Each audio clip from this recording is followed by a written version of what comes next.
What trends have you noticed amongst people that are struggling financially? Like what are they doing with their money? Why is it not going in their favor? Everyone's good with getting a 5, 6, 7-year car loan at 25% and thinks that that doesn't mean anything. So that's crazy. I mean, what? The average new car payment, what was it?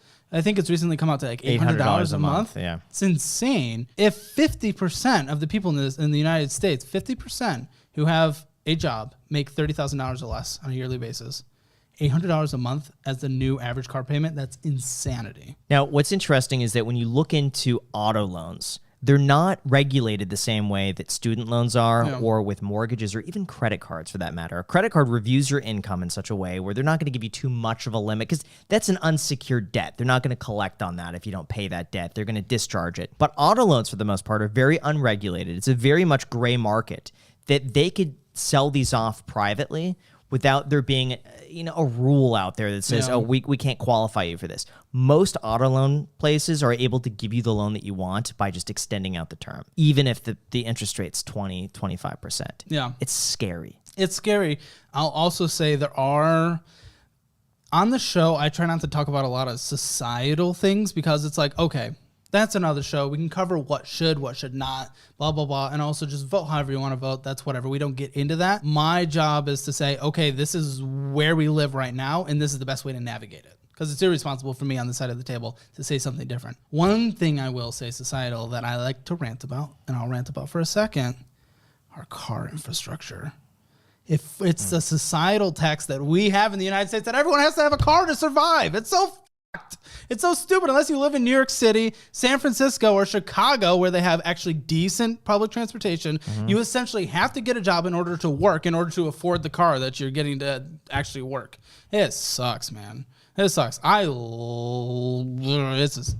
infuriates me. Well, that's why I like Dave Ramsey's approach that the car you could afford is the one that you could buy outright in cash, or the car that you could pay off relatively quickly. I think people are sleeping on these sub $10,000 cars. You go on Craigslist or Auto Trader, so many great cars out there. $6,000, $7,000, $8,000. A Toyota Corolla with 100,000 miles on it. It's good for another 100,000 miles easily. Very reliable car. People are also just bad car at purchasing though, so people will get that $3,000, $4,000, $5,000 car, and they won't get it, checked out by a mechanic to make sure that it's going to be safe for them and it's going to be reliable for at least a few years to come. And then it just breaks down, and it gives, cars within that price category a really bad name, which is very fair. I would venture to say that more people in that category just want a newer car. Would feel much better about, no, I want the car that's 2 years old. Even if I have to pay more, I'd be happier in that car than this old piece of junk over here. I don't want to be seen in that. I think there's also a lot of pressure to be seen in a nice looking car.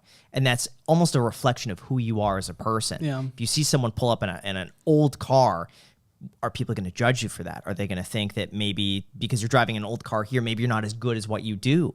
If you're good at what you do, you should be driving a newer car because you could afford it. So there's all these image things that I think play into that as well. I have to say, I am blessed to have the mindset that with the income that I currently have, that you all have blessed me with, completely thanks to you, thank you, I don't give a shit about cars.